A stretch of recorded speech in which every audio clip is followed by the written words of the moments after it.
Ouais. La communication, tous les participants seront mis en sourdine pendant le séminaire. La conférencière sera visible lors de la présentation et pour les questions et réponses. Et le réglage des images des haut-parleurs, on va mettre le pointeur sur la ligne de séparation pour régler et faire glisser vers la gauche, vers la gauche et vers la droite pour agrandir et minimiser la taille de la fenêtre de la présentatrice. Encore, il y a aussi la fenêtre pour la discussion. Vous pouvez partager des commentaires pendant la session dans la boîte de discussion. Il y a aussi la fenêtre pour les questions que vous allez voir, que vous pouvez écrire dans la boîte vos questions et réponses. Comme je l'avais dit, l'enregistrement de ce séminaire sera disponible sur le site de EAPO après l'événement. Ce qui concerne l'évaluation, c'est pour nous aider à améliorer le travail qu'on fait. Nous aimerions recevoir vos commentaires sur les connaissances que vous avez acquises lors de la session et vos suggestions. Les options pour accéder au sondage sont les suivantes. Une notification vous sera envoyée avec un lien pour le sondage et un autre courriel de suivi vous sera aussi acheminé en lien avec ce sondage-là. Il y a aussi, comme on dit, le respect de la vie privée, de la confidentialité. Prévention de la maltraitance comprend qu'il faut peut-être y avoir des circonstances ou des questions personnelles que les participants pourraient souhaiter aborder. Cependant, conformément à notre engagement à préserver votre vie privée et votre confidentialité, nous ne répondrons aujourd'hui qu'aux questions générales posées dans le cadre des questions et réponses. Si vous souhaitez discuter de circonstances spécifiques, nous vous invitons à contacter Prévention de maltraitance vers les aînés après ce séminaire pour organiser une conversation confidentielle afin que nous puissions vous aider davantage. Juste un bref aperçu sur prévention de la maltraitance envers les aînés Ontario.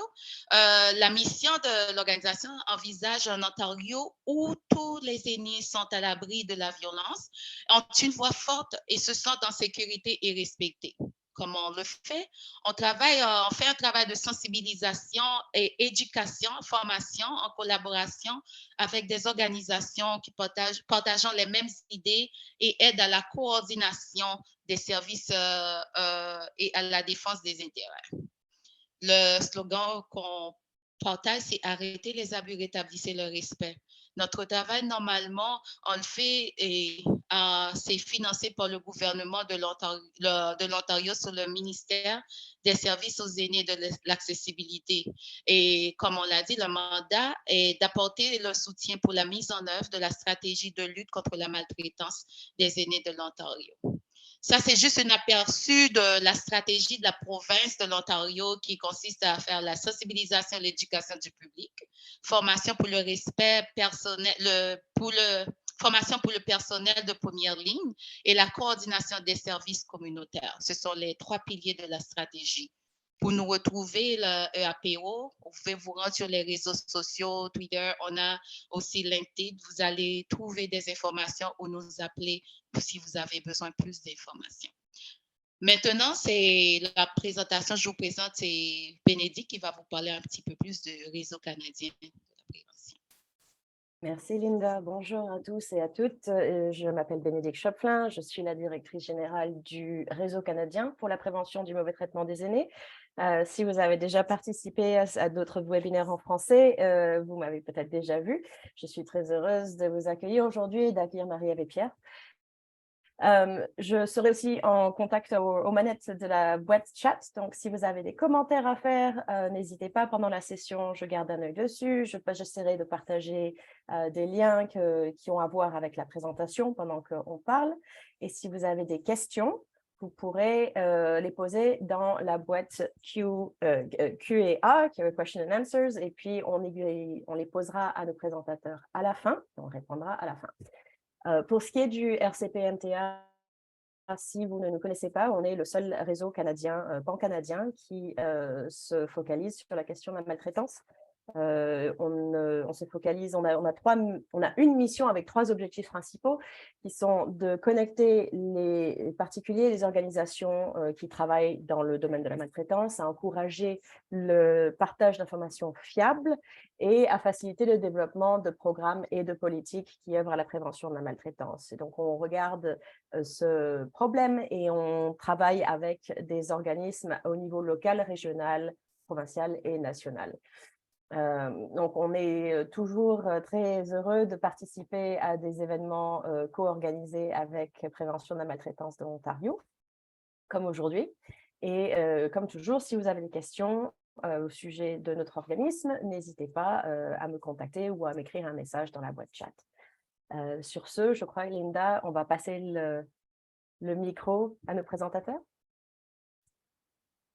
Oui, maintenant, c'est la conférencière, c'est Marie-Ève Bédard, qui est une chercheure principale du Bureau de la recherche et de l'innovation au Centre collégial d'expertise. Alors là, Marie-Ève, c'est à toi de faire, je vous présente là le plancher. Merci. C'est bon, merci beaucoup. Je vais vous partager mon écran. Il y a moi qui est ici, donc Marie-Ève Bédard, qui est chercheure au Centre collégial, et je suis accompagnée de Pierre Guindon, qui est là. Je ne sais pas, Pierre, si tu veux dire un petit mot? Oui, bonjour à tout le monde. Moi, je suis un résident à la résidence Jazz et j'ai été accepté ici. Là, quand je suis arrivé, je suis un couple gay et j'ai partagé cette expérience-là quand on a commencé à travailler avec le jeu, avec l'équipe qui préparait le jeu. Là. Merci, Pierre, d'être là, en tout cas. Alors, je vous partage tout de suite mon écran. Vous me direz avec les pouces si vous voyez bien. Attendez, je vais juste share sound, share. Parfait. Est-ce que vous voyez bien? Oui, parfait. Donc, bonjour tout le monde. Je sais qu'on a quand même un agenda chargé puis on a plein de choses à vous présenter aujourd'hui. C'est vraiment un immense plaisir d'être ici en compagnie de Pierre pour vous présenter notre jeu sérieux, le placard, c'est pour les balais. Je remercie le Réseau canadien et aussi la prévention de la maltraitance envers les aînés Ontario de nous donner cette chance-là. Quelques petites indications avant de commencer. Il va y avoir une période de questions qui est prévue à la fin du webinaire. L'enregistrement du webinaire aussi va être disponible bientôt et les coordonnées du jeu sérieux, le placard, c'est pour les balais, vont aussi être communiquées là, aux participants après la présentation. Donc, on y va. À quoi sert le jeu sérieux, le placard, c'est pour les balais? Et là, on va changer la diapo. Voilà. À sensibiliser les résidents, les membres du personnel et les dirigeants à la maltraitance envers les personnes LGBT+, dans les résidences privées pour les personnes aînées, à ses conséquences et aux moyens de la prévenir et de la contrer. Ce jeu découle d'un projet de recherche-action qui avait pour titre « Des résidences privées plus saines, sécuritaires, accueillantes et inclusives » au moyen d'un jeu sérieux visant à prévenir et à contrer la maltraitance envers les personnes aînées lesbiennes, gays, bisexuelles et trans. Ce projet a été réalisé de novembre 2020 à novembre 2022. Il a été mené par le Centre collégial d'expertise en gérontologie du Cégep de Drummondville, la résidence Jazz de Drummondville, le groupe régional d'intervention sociale GRI Mauricie Centre du Québec, la chaire de recherche sur la maltraitance envers les personnes aînées de l'Université de Sherbrooke, le département de psychiatrie de neurosciences de l'Université Laval, le Centre d'initiation à la recherche et d'aide au développement durable, le CIRAD du Cégep de la Gaspésie et des Îles, et le Centre en imagerie numérique et médias interactifs, le CIMI, du Cégep de Sainte-Foy. Avec toute cette belle gang de partenaires-là, il y a aussi eu des collaborateurs qui sont des acteurs de la recherche et de la pratique qui ont développé des savoirs d'expérience essentiels à sa réalisation. Donc, le Réseau canadien pour la prévention des mauvais traitements envers les personnes aînées, Diversité 02, GRI Montréal, l'Association pour la diversité sexuelle et de genre de la Baie des Chaleurs, la Fondation Émergence et l'Institut et Haute École de la santé La Source. On avait donc des partenaires et des collaborateurs de la Baie des Chaleurs à Vancouver et aussi de Suisse. La recherche-action a été financée par le Fonds de recherche du Québec, Société Culture et ses partenaires, donc le ministère des Affaires municipales et de l'Habitation, le ministère de l'Immigration, de la Francisation et de l'Intégration, le ministère de la Santé et des Services sociaux et la Société d'habitation du Québec dans le cadre d'une action concertée qui est comme pour le programme de recherche sur les personnes aînées vivant des dynamiques de marginalisation et d'exclusion sociale. D'ailleurs, je remercie les personnes de ces organisations, partenaires et collaboratrices qui participent à ce webinaire. Je remercie également tous les résidents, les membres du personnel et les dirigeants de la résidence Jazz de Drummondville pour leur précieuse contribution à cette recherche-action. Alors, dans cette recherche, 5 objectifs spécifiques étaient visés. D'abord, nous voulions identifier et mieux comprendre les situations de maltraitance envers les personnes aînées LGBT vivant dans les résidences privées pour aînés, identifier les interventions réalisées par les personnes qui évoluent dans ces résidences-là, résidents, membres du personnel, dirigeants, pour prévenir et contrer ces situations de maltraitance. On voulait développer un jeu sérieux visant à prévenir et contrer la maltraitance envers les personnes aînées LGBT+, vivant dans les RPA, implanter le jeu sérieux dans la résidence Jazz de Drummondville, évaluer le jeu sérieux, donc son contenu, sa forme, l'expérience de l'utilisateur et son implantation dans la résidence Jazz. Au-delà de toutes les étapes habituelles d'un projet de recherche, comme la recension des écrits, le développement du jeu s'appuie sur les propos de 15 personnes, donc 2 dirigeants, dont une personne gay, 5 membres du personnel, dont 2 personnes lesbiennes et bisexuelles, et 8 résidents, dont 3 personnes lesbiennes ou gays, de 5 résidences privées pour aînés du Québec rencontrées lors d'entrevues. Ces personnes ont partagé des situations problématiques vécues ou dont elles ont été témoins en lien avec l'orientation sexuelle et l'identité de genre, ainsi que des interventions pour la prévenir ou la résoudre. Ces situations ont été analysées à la lumière de la terminologie québécoise sur la maltraitance envers les personnes aînées, et ces situations et ces interventions ont permis de créer les scénarios qui sont contenus dans le jeu sérieux. Tout au long du développement du jeu sérieux, il y a aussi eu 3 rencontres avec des résidents, des membres du personnel et des dirigeants de la résidence Jazz qui ont été réalisées pour leur présenter le jeu sérieux, leur permettre de l'expérimenter, les accompagner dans son utilisation, recevoir leur rétroaction par rapport à celui-ci et conséquemment le bonifier. Donc, on a pu connaître leur appréciation, notamment à l'aide d'un formulaire fondé sur les dimensions du User Experience Honeycomb. Au total, il y a 38 personnes qui ont participé à ces rencontres. On avait également un comité de travail qui était composé notamment d'acteurs de cette résidence privée pour aînés-là. Et on avait à peu près une rencontre aux 2 mois et aux besoins pour s'assurer que le jeu réponde à leurs besoins et qu'il soit utile et utilisé. Et là, Pierre, j'aimerais te laisser un peu d'espace pour que tu puisses dire comment tu as trouvé ça, travailler avec nous sur un comité de travail de projet de recherche sur le sujet. Moi, ça a été une bonne expérience pour moi parce que j'ai su apporter de mon vécu et j'ai su apprendre aussi en même temps avec les communications qu'on avait. Parce que quand moi, je suis arrivé ici au Jazz, moi, j'avais vécu mon homosexualité là, complètement dans l'inconnu. J'avais fait en somme une double vie pendant 40 ans. Et après 40 ans, après avoir parlé, j'étais marié 22 ans. Après avoir parlé avec mon époux, j'ai décidé de me refaire au complet. Donc, je suis allé en thérapie. J'ai été 4 ans en thérapie pour accepter mon homosexualité. Et à partir de ce moment-là, je me suis dit, c'est mon état, je dois vivre avec et je l'accepte. Et quand je me suis présenté ici au Jazz Drummondville, je me suis présenté avec mon conjoint, puis il n'était d'aucune façon possible de me cacher. J'ai rentré la tête haute et j'ai été heureusement bien reçu et j'ai pratiquement eu aucun commentaire négatif. Et ça fait 5 ans que je suis ici et notre expérience dans la résidence ici est très bonne. Et en embarquant dans le jeu-là, ça m'a fait confirmer que j'étais dans la bonne voie. Merci, Pierre. C'est un bonheur aussi de t'avoir dans notre comité de travail. C'était vraiment des conversations enrichissantes.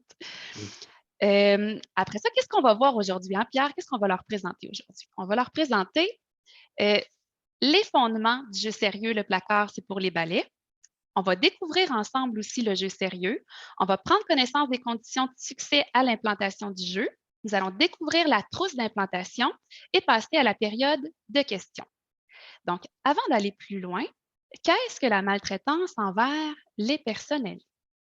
Comme on s'est basé sur la terminologie québécoise sur la maltraitance, la définition est la suivante. Il y a maltraitance quand une attitude, une parole, un geste ou un défaut d'action approprié, singulier ou répétitif, se produit dans une relation où il devrait y avoir de la confiance et que cela cause intentionnellement ou non du tort ou de la détresse chez une personne adulte. Et dans le cas présent, une personne adulte, lesbienne, gay, bisexuelle ou trans. La maltraitance, elle peut prendre 2 formes, la violence ou la négligence, et se manifester dans 7 types: psychologique, physique, sexuelle, matérielle ou financière, organisationnelle, agiste et la violation des droits. Pourquoi était-il important de s'intéresser à la maltraitance envers les personnes aînées LGBT+ dans les résidences? Bon, évidemment, c'était le sujet de la recherche, mais au-delà de ça, c'est parce qu'il y a des expériences d'homophobie et de transphobie qui sont vécues par des personnes aînées LGBT+ dans les résidences privées. En raison de leur orientation sexuelle ou de leur identité de genre, elles sont davantage exposées à des formes ou des types de maltraitance tels que la négligence, la discrimination ou le harcèlement. Les conceptions hétéronormatives peuvent amener d'un côté la direction à ne pas adopter de mesures adéquates pour cette population, car elles croient n'avoir aucune personne LGBT+, ou que ces personnes ne souhaitent pas être identifiées. D'un autre côté, en l'absence de pratiques inclusives, les personnes aînées LGBT+ hésitent à se rendre visibles. Par exemple, pour Denise, 70 ans lesbienne, quand tu as passé toute ta vie à te cacher pour te protéger, pour ne pas perdre ton emploi ou tes enfants, et que tu as maintenant 70 ou 80 ans, pourquoi prendre le risque de le dire, de te retrouver seule à manger à table? Si je ne peux pas parler de mes souvenirs, des femmes que j'ai aimées, on m'enterre déjà, on m'efface alors que je suis toujours là. Il était difficile de tracer un portrait nuancé et exhaustif des conditions de vie des personnes aînées LGBT+ et des expériences de maltraitance qu'elles sont susceptibles de vivre dans les résidences privées pour aînés en raison de la rareté des recherches à ce sujet au Québec et au Canada. Il était donc pertinent, socialement et scientifiquement, de s'intéresser à ce problème complexe. Il y a donc un groupe d'organisations issues des domaines de la recherche et de la pratique que je vous ai nommé tantôt, du Québec, du Canada et de Suisse, qui se sont unis pour réaliser une recherche-action qui avait pour objectif général de prévenir et de contrer les situations de maltraitance envers les personnes aînées LGBT+ vivant dans les résidences privées par une meilleure compréhension de ces situations, ainsi que le développement, l'implantation et l'évaluation d'un jeu sérieux. Qu'est-ce qu'on a trouvé? L'analyse des entrevues individuelles a permis de dégager des situations de maltraitance qui se sont produites dans 5 types de rapports. Un résident envers lui-même, donc de l'auto-maltraitance, entre résidents, d'un résident à un employé, d'un employé envers un résident, puis entre employés. Elles ont révélé de la maltraitance psychologique, physique, sexuelle et des violations des droits sous forme de violence et de négligence. Il y a des maltraitances organisationnelles qui sont aussi présentes. Ces situations de maltraitance-là engendrent des conséquences psychologiques et sur les interactions sociales des personnes maltraitées et des personnes témoins. Donc, quelle est la nature de ces situations de maltraitance? Dans le rapport entre un résident envers lui-même, dans la relation de vis-à-vis, c'est lorsque des résidents ne s'identifient pas en tant que personne LGBT+, pour ne pas subir de la maltraitance comme des mauvais commentaires. Dans le rapport entre résidents, on a vu des comportements comme un résident qui pointe du doigt un résident LGBT, des résidents qui ne s'assoient pas à côté de résidents LGBT+ à la salle à manger, des résidents qui tiennent des propos déplacés, commentent négativement ou parlent entre eux contre un résident LGBT, des résidents qui portent des jugements sur l'orientation sexuelle, par exemple, qui fait la femme, des résidents qui racontent des blagues homophobes, des résidents qui ne parlent pas à une résidente lesbienne lorsque son orientation sexuelle est dévoilée, un résident qui en dévalue un autre en lui attribuant le nom de fif ou tapette, un résident qui dit le mot fif ou tapette, je l'ai entendu, donc c'est encore un langage qui est utilisé dans les résidences, des résidents qui manifestent ouvertement leur désaccord quant à l'orientation sexuelle de résidents LGBT, une résidente qui présume qu'une autre résidente est lesbienne en fonction de son habillement. Regarde comment elle est habillée de manière plus masculine, ça doit être une lesbienne. Dans le rapport entre un résident et un employé, on a vu des comportements comme des résidents qui diffusent que des employés sont LGBT, donc ils bavassent, une employée qui craint de perdre son emploi, modifie son profil Facebook, cache son statut de couple aux résidents. Il y a des résidents qui font des blagues homophobes et ne mesurent pas la portée de leurs propos. Des résidents qui tiennent des propos à connotation sexuelle envers une employée lesbienne sans savoir qu'elle est de la diversité sexuelle et de genre. Dans le rapport entre un employé et un résident, il y a un employé qui brime l'intimité de résidents LGBT, qui a la clé de la chambre des appartements et le résident se sent mal à l'aise de laisser des photos de son couple. Des employés qui n'abordent pas la question de l'orientation sexuelle ou de l'identité de genre dans les soins ou les services. Une employée qui ne souhaite pas faire la toilette personnelle d'un résident gay car il ne veut pas le stimuler. Un dirigeant qui présume que 2 hommes qui habitent ensemble sont seulement colocataires et un dirigeant qui ne veut pas se faire corriger par une tapette, qui est encore un langage complètement inapproprié. Dans le rapport entre employés, il y a un employé qui tient des propos homophobes devant une employée sans savoir qu'elle est issue de la diversité sexuelle et de genre. Par exemple, ces maudits PD, ils mériteraient de mourir, le bon Dieu ne les a pas créés pour faire ça. On voit la dureté des propos. La maltraitance organisationnelle est aussi présente. On parle de maltraitance organisationnelle quand l'orientation sexuelle et l'identité de genre ne sont pas abordées dans la résidence, par exemple dans les communications adressées aux résidents, dans les communications aux résidents. Il n'y a pas d'activité organisée pour les personnes LGBT dans les résidences, par exemple des soirées. Il y a carrément un malaise là-dedans. On passe tous pour des fantômes. L'offre de soins et de services est inadaptée aux besoins des personnes aînées LGBT. Les procédures de location obligent une résidente LGBT à déclarer sa situation fiscale, donc son orientation sexuelle. Elle disait, j'avais une crainte d'avouer mon homosexualité à l'agent de location, mais je n'avais pas le choix parce qu'en étant mariée avec ma conjointe, il y avait des questions fiscales à remplir. Aussi, à la salle à manger, lors de la pandémie, les personnes qui vivaient ensemble devaient s'asseoir une à côté de l'autre, alors que celles qui vivaient dans un autre appartement devaient s'asseoir en face. Et cela a contribué à hâter des personnes qui ne le voulaient pas nécessairement. Il y a aussi un couple de femmes qui est nommé coloc dans les documents de location. Il y a un résident LGBT qui n'est pas certain que les gestes d'affection soient tolérés dans la résidence. L'affection, entre les gestes d'affection ou le toucher, qui est un sens qui demeure le plus longtemps dans les mémoires. Donc, les entrevues ont permis de dégager des interventions pour prévenir et contrer ces situations de maltraitance-là. Ce matériel a été regroupé notamment dans des fiches qui se trouvent dans la trousse que je vous présenterai un petit peu plus tard. Mais qu'est-ce qu'un jeu sérieux? C'est une application informatique qui combine une intention sérieuse de type pédagogique ou informatif avec un environnement qui prend la forme d'un jeu vidéo. Il permet de développer des habiletés de communication, d'échange, de coopération, une capacité à résoudre des problèmes au moyen d'un environnement immersif et motivant favorable aux apprentissages. C'est une façon fort pertinente de faire de la sensibilisation et d'agir sur les connaissances, les attitudes et les comportements. C'était aussi donc une avenue pertinente pour sensibiliser et outiller les gens des résidences à la maltraitance envers les personnes LGBT+, à ses conséquences et aux moyens de la prévenir et de la contrer. C'est un jeu, donc on peut se tromper, on peut faire des essais, on est incité à progresser dans le jeu. C'est un jeu réaliste, donc les joueurs s'identifieront facilement aux images, aux voix, aux situations. Le rythme de progression du jeu et l'ergonomie du jeu est aussi adapté, mais c'est un jeu sérieux, donc les joueurs seront témoins de diverses situations problématiques à l'intérieur d'une résidence. Ils vont faire des choix parmi les options proposées et pour faire un choix, il suffit de cliquer sur le cercle en face de la réponse souhaitée. Il faut noter que les joueurs vont être spectateurs de différentes situations et qu'ils seront libres d'explorer tous les choix et réponses possibles pour en apprendre plus.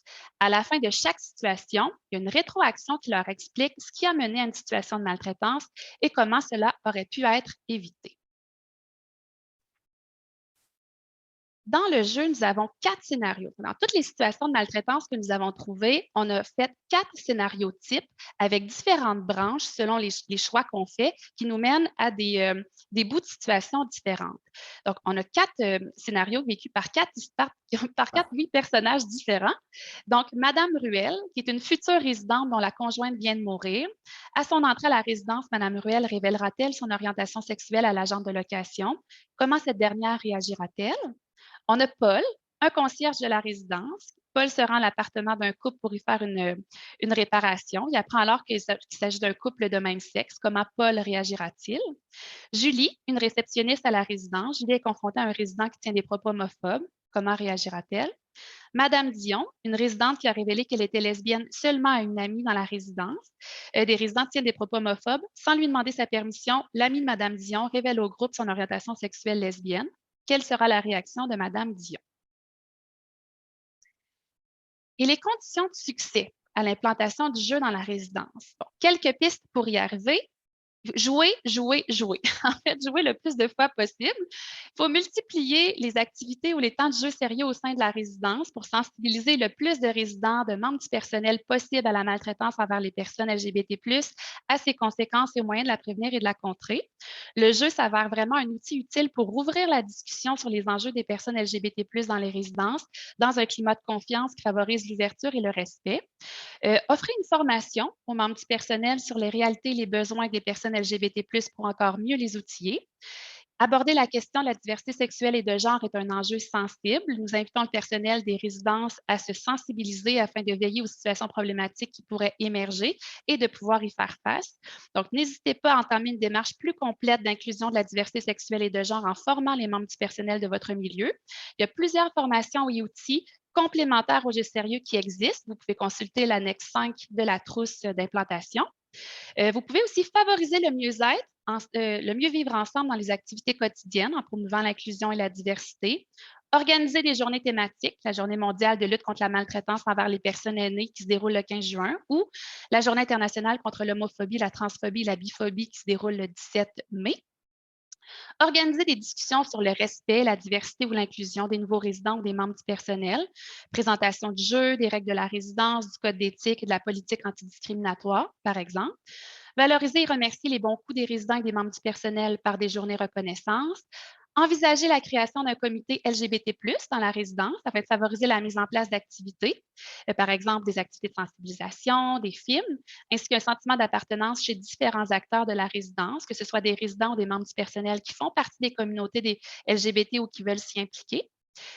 Donc, tout ça, ça va vraiment être des occasions de parler d'un sujet qui est généralement peu abordé dans les résidences, dans un cadre sécuritaire, qui favorise la sensibilisation et qui encourage le partage et l'ouverture. Là, je sais que je parle beaucoup et je sais que les gens veulent voir le jeu, donc on y va. Quand vous allez ouvrir le jeu sérieux, le placard, c'est pour les balais, il y a un tutoriel qui commence, qui vous explique comment jouer au jeu. Il y a aussi un message d'avertissement qui prévient les joueurs de la sensibilité du sujet. On voit sur la page d'accueil les choix de situation à faire et on a juste à cliquer dessus pour commencer la première situation. Alors, allons-y. Vous me ferez des pouces, Pierre, peut-être pour voir si tu entends bien, si vous entendez bien le son. D'accord. Merci. On part ça. Sélectionnez un personnage pour voir son histoire.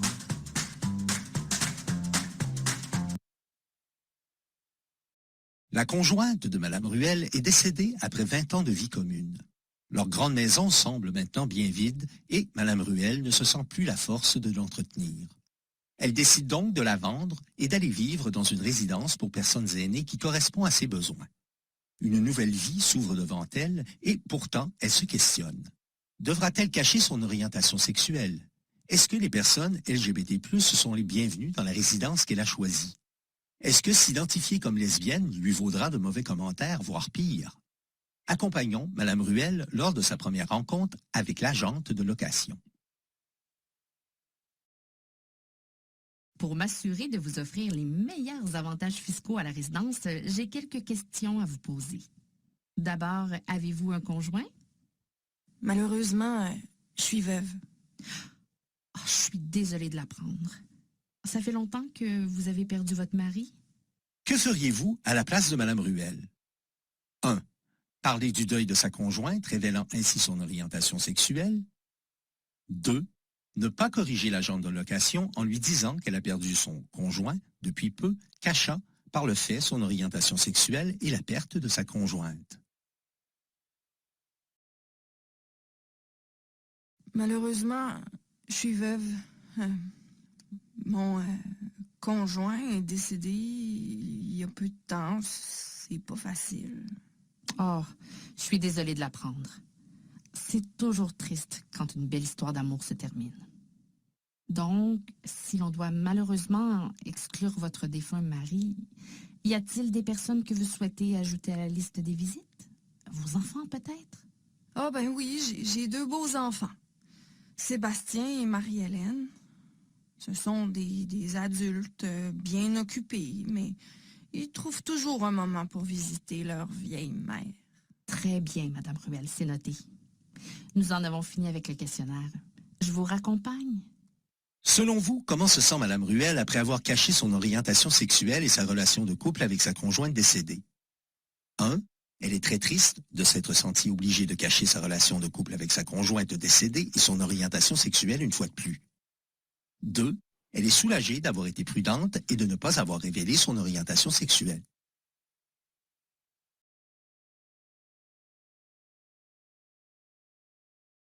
Bon, ben, je suis encore une fois confrontée à retourner dans le garde-robe. Désolée, Aline, mon amour. Je ne suis pas très fière d'avoir omis de parler de notre histoire. Je m'en veux. Ça sera pas facile de m'intégrer ici. Il va falloir que je fasse attention à ce que je dis devant les employés, les autres résidents. Surtout, ne pas trop attirer les regards pour ne pas être discriminée. Dans cette situation, Mme Ruel a choisi de ne pas révéler son orientation sexuelle, et ce, par peur de recevoir de mauvais commentaires, des insultes ou d'être rejetée. Cette situation inconfortable peut engendrer des conséquences pour Mme Ruel. Elle peut se refermer sur elle-même, éprouver de la tristesse, de la honte, de la colère, ainsi que vivre un important sentiment de solitude. Qu'aurait pu faire l'agent de location pour éviter que cette situation ne se produise?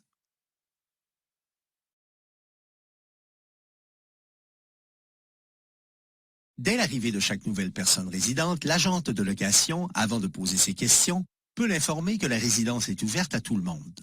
La résidence peut d'ailleurs se doter d'une politique antidiscriminatoire et de la documentation inclusive peut être affichée à différents endroits.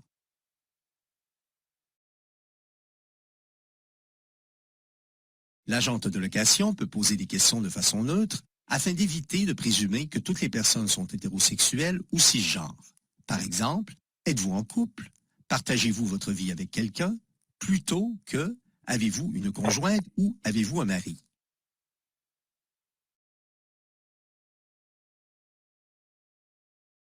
D'une manière générale, l'adoption d'une approche inclusive, procédure politique, aide à créer le lien de confiance avec les personnes issues de la diversité sexuelle et de genre et facilite une ouverture à répondre aux questions.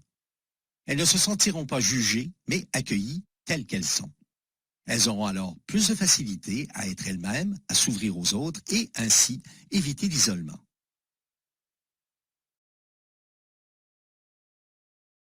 Cependant, le choix de révéler ou non leur orientation sexuelle ou leur identité de genre leur appartient, car cela dépend de leur sentiment de sécurité. Pour toute question relative à une situation de maltraitance envers les personnes aînées LGBT+ dans les résidences privées, nous vous invitons à contacter la ligne Aide Abus Aînés au 1-888-489-2287.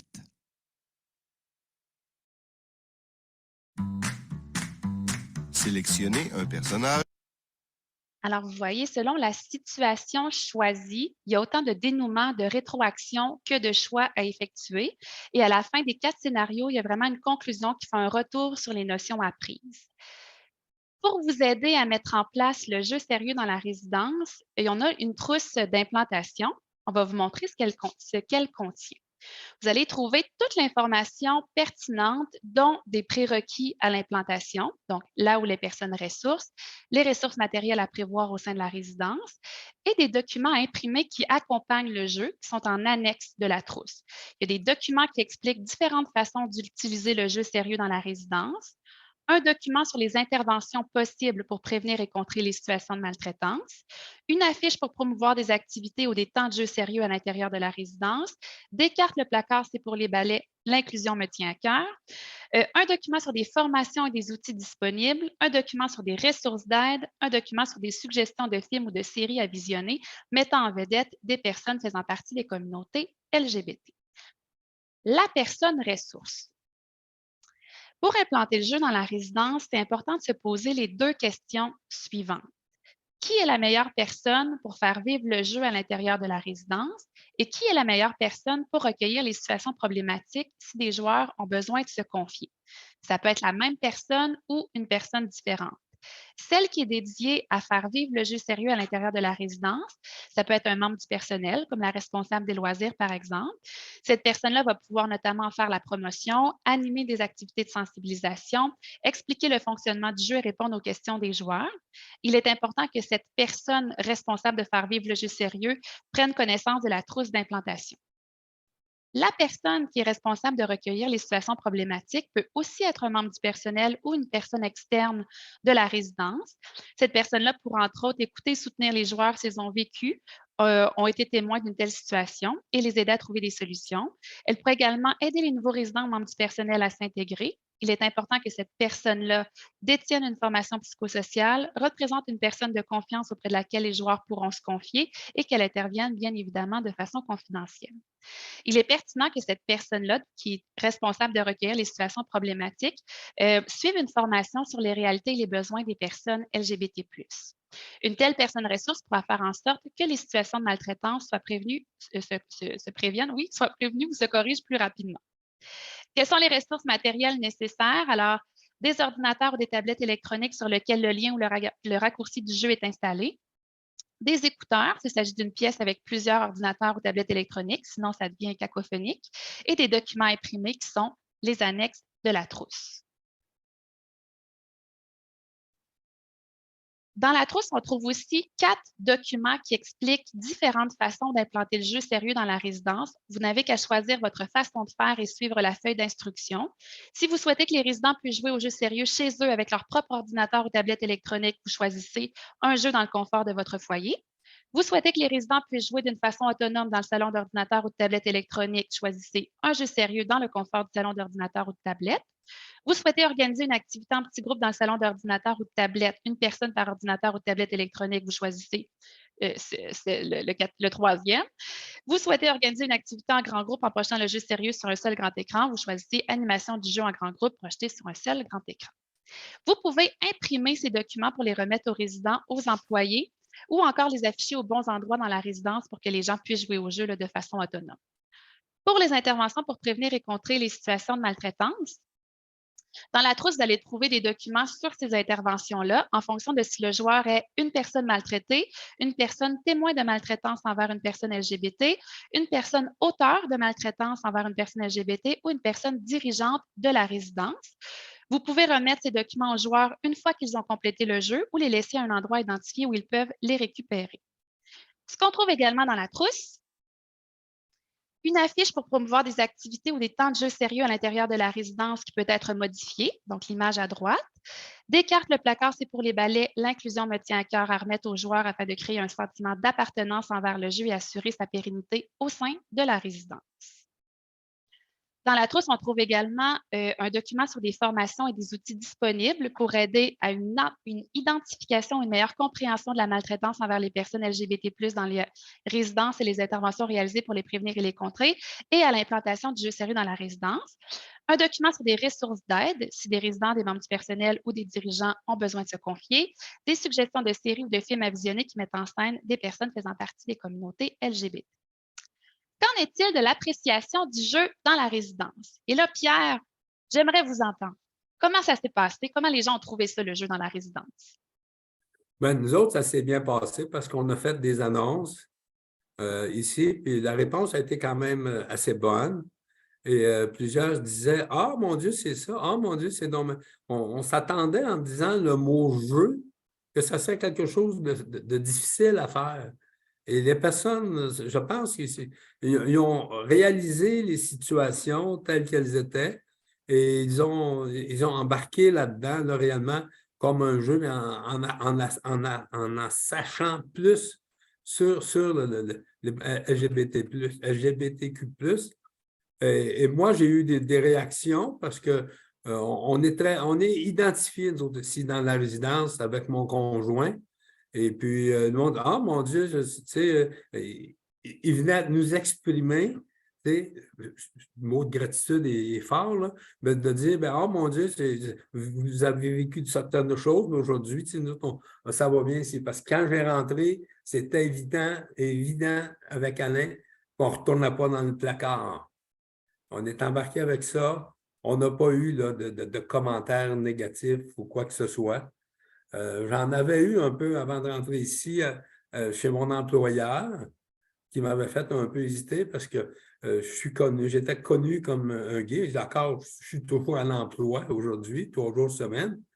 Et il y a un employé qui dit « Ah, moi, il ne faudrait pas que mon fils soit gay, tu sais. » Et puis, à un moment donné, on est allé dans un 5 à 7. Puis ce monsieur-là, en prenant une bière, il avait une belle waitress. Il dit « Wow, ça, c'est belle, ainsi de suite. » Tu sais. Là, je l'ai laissé parler, mais après, tu as fini. Il s'appelait Tony. Je dis « Tony, qu'est-ce qui arriverait, toi, là, si tu avais la même sensation que tu viens d'avoir en mettre cette belle fille-là envers un gars? Tu étais capable de te retenir. » Mais j'ai dit « Moi, c'est ça. Ce que tu as actuellement vis-à-vis d'une belle fille, moi, c'est ça que j'ai vis-à-vis un gars. Je ne peux pas retenir ça. Ça fait partie de moi. C'est ça qui est mon homosexualité. » Et depuis ce temps-là, on est devenus des amis. C'est un bon copain au travail.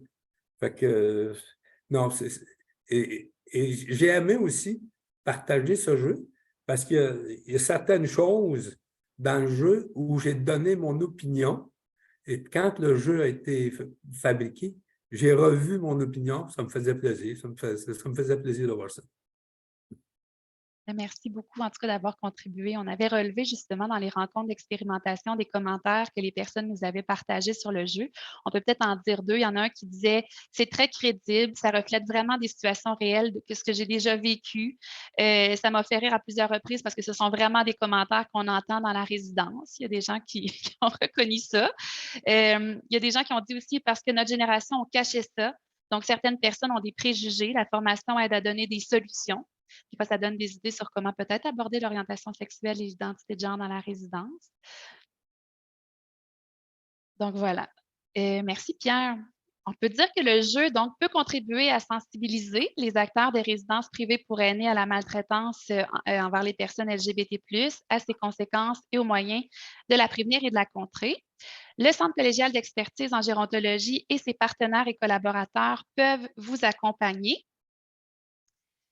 D'abord, dans l'implantation du jeu, en vous offrant les services suivants donc accompagner la personne responsable dans l'implantation du jeu sérieux dans la résidence, former et outiller la personne ressource à l'intérieur de la résidence, qui a comme mandat notamment de recevoir, d'écouter et d'accompagner les résidents ou les membres du personnel qui vivent une situation de maltraitance, d'organiser une activité de sensibilisation clé en main, animation, expérimentation du jeu sérieux, rétroaction, présenter une conférence sur le thème de la maltraitance envers les personnes LGBT+ dans les résidences et d'autres formations peuvent être disponibles aussi selon les besoins. À l'annexe 5 de la trousse, vous trouverez des organismes et des partenaires et collaborateurs du projet qui peuvent aussi vous accompagner par des formations et des outils. Le jeu sérieux, c'est vraiment un outil complémentaire à tout ce qui se fait de beau et de bon dans les organisations LGBT+, et en prévention de la maltraitance. Un dernier élément essentiel, c'est vraiment le lien web vers le jeu et sa trousse. Alors, les voici. Dans Google, si vous écrivez jeu sérieux, le placard, c'est pour les ballets, Cégep de Drummondville, vous allez y accéder aussi facilement. Je vous remercie pour votre participation à ce webinaire. Merci, Pierre, d'être là. Puis, si vous voulez, je passerai à la période de questions.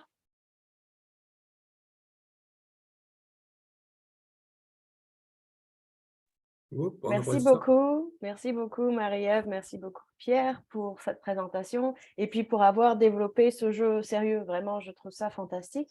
Donc on va laisser un petit peu de temps de plus pour les participants pour taper leurs questions dans la boîte de questions-réponses. Je vois que Denise a laissé 2 commentaires là-dedans, l'un pour vous remercier et en tant que elle faisait partie du comité aviseur, donc elle est très contente de voir le produit fini présenté. Et faisait le commentaire que ça serait aussi utile, un jeu comme ça, pour les centres de vie active. Alors, c'est une bonne question. Est-ce que ce jeu peut être utilisé dans d'autres environnements? Est-ce qu'il peut être pris tel quel ou est-ce qu'il faut qu'il soit adapté? En fait, je pense que le jeu comme il est là peut vraiment être utile dans les différents milieux de vie collectifs pour les personnes aînées et autres. En fait, même dans les organisations pour les personnes aînées. Ce n'est pas obligé d'être dans des milieux de vie, dans le fond. Dès que la personne est sensibilisée à la maltraitance envers les personnes aînées LGBT, peu importe où elle se trouve, je pense que c'est une bonne idée, là. On est bien d'accord. Pendant que je sais que j'ai vu quelqu'un qui levait la main, donc il doit être en train de taper sa question. Moi, j'avais aussi une question. Est-ce qu'il y a une obligation à l'heure actuelle, en tout cas selon votre expérience, est-ce que c'est assez commun qu'il y ait une obligation de formation pour les personnes qui gèrent les RPA, donc formation pour comprendre et implémenter diversité, inclusion et équité dans les résidences? Je ne crois pas que ce soit une obligation, mais je sais que nous, au Québec, le ministère de la Santé et des Services sociaux, par la Fondation Émergence, déploie une formation qui se nomme « Pour que vieillir soit gai ». Et je sais que notamment Julien Rougerie a rencontré le Regroupement québécois des résidences pour aînés pour justement déployer cette formation-là à l'intérieur des résidences également, ce qui est vraiment un beau complément au jeu sérieux dans les résidences aussi. Tu sais, je pense que toutes les organisations sont complémentaires, puis plus on en parle, plus c'est gagnant. Puis, tu sais, je ne crois pas que c'est une obligation, mais les gens, il y a une volonté là, justement de se former ou de se sensibiliser à ça. C'est fantastique. Et au niveau des équipes donc, qui travaillent dans les RPA, après, ils ont contribué au projet aussi, j'imagine, enfin, pas j'imagine, vous nous en avez parlé, mais est-ce que vous avez eu des réactions particulières par rapport à ce que ça change pour eux, pour leur vision de leur travail ou les leçons tirées? Ben là, Pierre, je vous laisserai parler de la bonne nouvelle que vous m'avez annoncée récemment. Oui, oui, c'est ça. Moi, je suis identifié ici comme couple. Et puis, en fait, semaine passée, c'était la visite libre pour les résidents. Une fois par mois, il y a une visite libre. Et on m'a demandé si j'acceptais de faire visiter mon appartement. Et dans mon appartement, ben, j'ai un David, là, comme tout bon gay, ça fait partie de... Et j'ai permis de faire visiter mon appartement. Et il y a 40 personnes qui sont venues visiter mon appartement dimanche après-midi. Et j'ai eu aucun commentaire négatif. Et au moins, ça montre à ces 40 personnes-là, si jamais ils décident d'aller en résidence, qu'ici, c'est ouvert là, à tout le monde, là. J'étais content qu'on me le demande, puis j'étais content aussi là, de dire oui. Et puis aussi au niveau des employés, il y a un employé ici qui est gay, et puis il travaille à la maintenance. Et c'était pas connu, là, c'était un peu... il faisait ses affaires, puis et puis il y a une personne à la coiffure qui est rentrée, et c'est un autre gay. Et ce gay-là est un peu féminin. Et il a été identifié comme tel dans la résidence, là. Et puis, notre employé qui travaille dans la réparation est tombé en amour avec. Et à ce moment-là, les personnes de la résidence ont surtout avoir appris que celui qui travaillait dans la réparation était gay parce qu'il ne l'avait jamais mentionné. Mais la réaction était bonne. « Oh mon Dieu, ça va faire un beau couple » ou quoi que ce soit. Là, ça vient d'arriver dernièrement, là, ça ne va pas longtemps. Fait qu'on voit qu'il y a une ouverture ici là, au Jazz Drummondville. C'est super. C'est juste pour le mois de février, aux alentours de la Saint-Valentin. Oui. C'est romantique. On a une question de Jean, et c'est une question un peu personnelle, donc Pierre, vous avez le choix d'y répondre ou pas, mais qui est curieux, mais peut-être moi je vais étendre cette question. Donc Jean voulait savoir comment vous aviez annoncé à votre ex-femme et à votre famille probablement que vous étiez gay et quelles ont été les réactions. Et moi je voudrais rajouter peut-être une question de plus qui est, est-ce que le jeu inclut une section sur justement, disons, quelqu'un qui se révèle tard dans la vie ou qui tombe en amour avec quelqu'un, peu importe le sexe ou le genre de cette personne, il rencontre quelqu'un et ça fait tilt. Est-ce qu'il y a une partie dans le jeu justement pour cette question de révéler ou de découvrir et de partager sa sexualité? Ou est-ce que c'est quelque chose qui est trop complexe pour traiter en un jeu? Peut-être, Pierre, je vous laisserai parler de votre expérience. Oui, puis après ça, je répondrai pour le jeu si vous voulez. Bon, OK, parfait. Mon expérience est un peu spéciale. Moi, je vais m'ouvrir, là, parce qu'on est là pour ça, pour en parler. Moi, j'ai vécu une double vie jusqu'à l'âge de 40 ans, 41 ans. J'ai été marié 22 ans et j'ai 2 filles aujourd'hui, j'ai 2 petites filles. Et j'avais perdu mon emploi et j'ai commencé à me promener dans le jour pour me chercher des partenaires. Ma femme était professeure et elle est rentrée un après-midi, je n'étais pas seul. Et c'était le coup que j'avais besoin parce que je n'étais pas assez fort pour le mentionner. On m'avait même offert un travail à Ottawa où j'aurais pu déclarer à ma famille que je l'étais, puis vivre avec, puis se séparer. Mais ça m'a pris ce coup-là.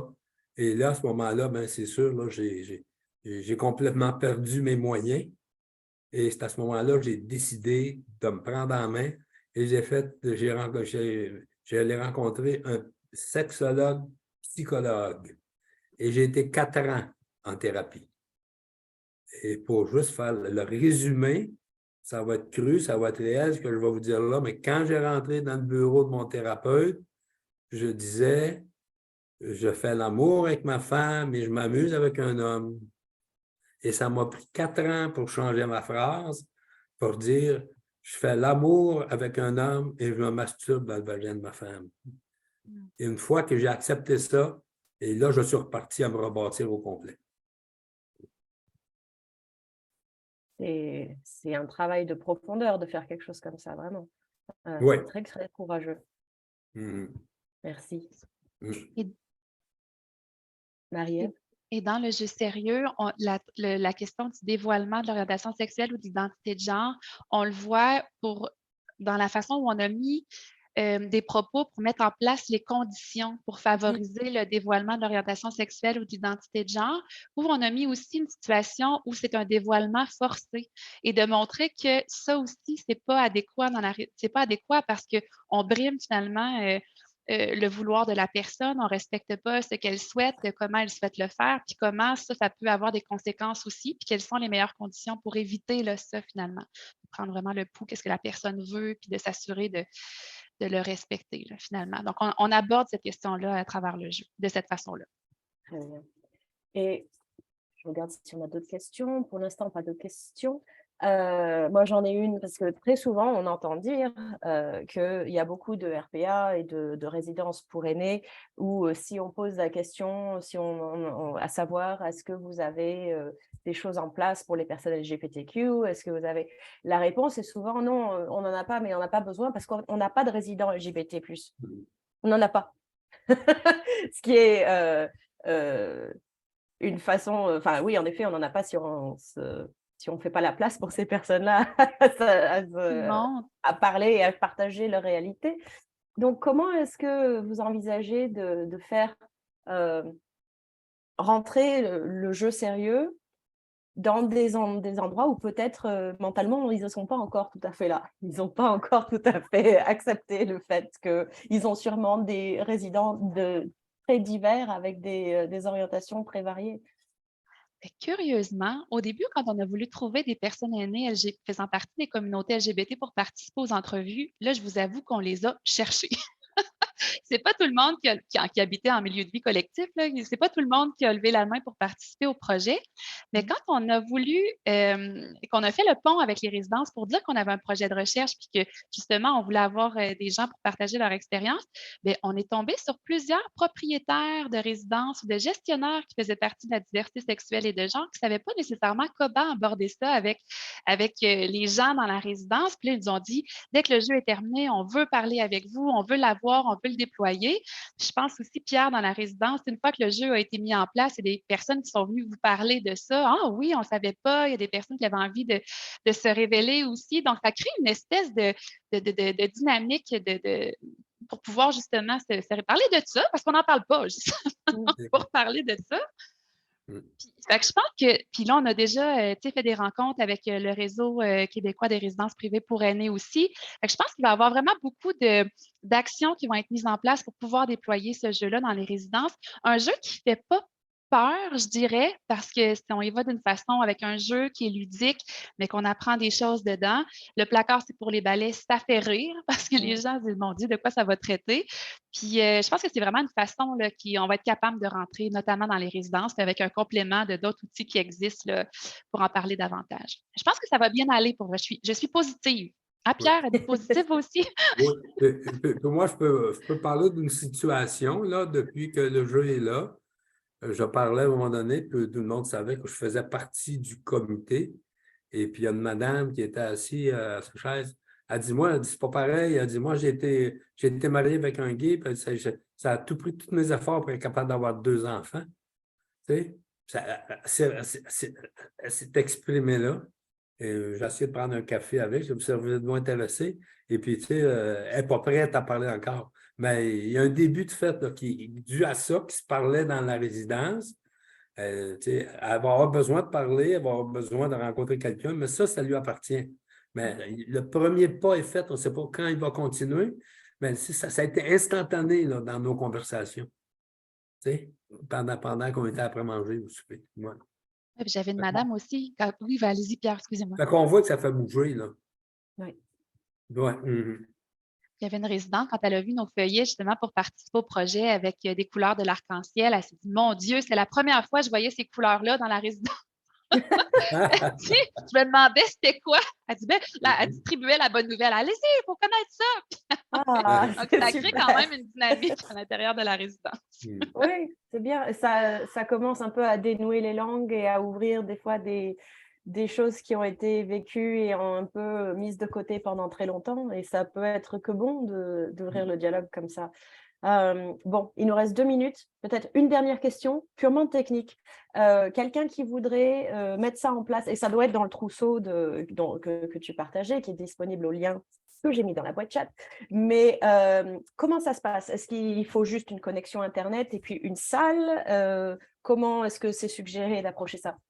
Oui, en fait, là, toute personne qui veut jouer au jeu, je vous conseille de lire la trousse d'implantation si vous êtes un membre d'organisation ou même une personne individuelle qui voudrait jouer au jeu. Vous avez, là, quand vous arrivez sur les réalisations de CCEG, vous arrivez sur le jeu sérieux, vous cliquez pour jouer au jeu si vous voulez jouer directement. Puis sinon, vous consultez la trousse d'implantation. Évidemment, ça prend soit un ordinateur, une tablette électronique dans une pièce pour pouvoir jouer au jeu. Avec le téléphone cellulaire, je vous avoue que je ne l'ai pas essayé, mais j'imagine que ça va être un peu petit pour jouer au jeu. Je préfère peut-être tablette et ordinateur là, pour jouer. Donc, dès que vous avez ça, connexion Internet, vous pouvez jouer sans problème. Parfait, c'est simple, on aime beaucoup ça. Oui. Bon, sur ce, Linda, je crois je vérifie une dernière fois, mais il me semble qu'on n'a plus de questions. Si vous avez des questions pour Marie-Ève ou pour Pierre après coup, vous pouvez les contacter ou nous contacter et puis on fait passer comme vous souhaitez. Linda va partager son écran à nouveau pour que vous puissiez voir ça. Linda, je te passe les manettes. OK, c'est pour terminer, en fait un retour pour vous dire que cette présentation a été vraiment envisagée, organisée un peu par le réseau de prévention de la maltraitance des aînés francophones de l'Ontario. On recherche toujours des membres. Si vous voulez y prendre part, vous pouvez nous contacter sur le site Farfou. Et la mission principale du réseau, c'est d'outiller les membres et soutenir les personnes aînées francophones contre toutes les formes de maltraitance. Alors, ça fait partie de leur travail. Là, il y a Farfou qui est là aussi, qui travaille en étroite collaboration avec le réseau. Tout ce travail-là, tout ce beau travail-là, c'est bien coordonné, c'est bien fait par ces deux organisations-là. Et puis, pour les prochains rendez-vous qu'on se fixe quand même, il y a d'autres séminaires qu'on a, la méthode Montessori adaptée pour les personnes avec des troubles cognitifs, très intéressant, qui parlera un peu de comment soutenir les personnes qui ont des troubles en résidence, diminuer les frustrations. Ça, ce serait très intéressant. Il y a aussi avec... on a la période des impôts, le nouveau crédit d'impôt sur le revenu qui est le 9 mars et c'est ça aussi très intéressant. C'est le conférencier, c'est Jocelyn, c'est quelque chose on vous conseille à y prendre part. C'est tout. On en attend vos rétroactions qui sont très importantes pour nous. Alors, n'hésitez pas à nous en faire part. On est là. Et merci, un grand merci à Pierre qui s'est joint et a été ouvert à participer à cette présentation. Aussi, Marie-Ève, ça a été une très, très belle présentation. Encore une fois, merci. Vous pouvez toujours rester en contact avec Marie-Ève. Il y a son adresse électronique là, qui est là. Mais merci, un grand merci. Ça a été un bon travail. Pour cette présentation, il y a eu moi, Linda, avec APO. J'étais là et aussi Bénédicte, qui nous a fait une très belle mise en scène tout pour les questions-réponses. Merci beaucoup, c'est tout. Je vous souhaite une bonne fin d'après-midi. Merci beaucoup tout le monde. À bientôt. Merci beaucoup. Merci. Bonjour. Salut. Bonjour.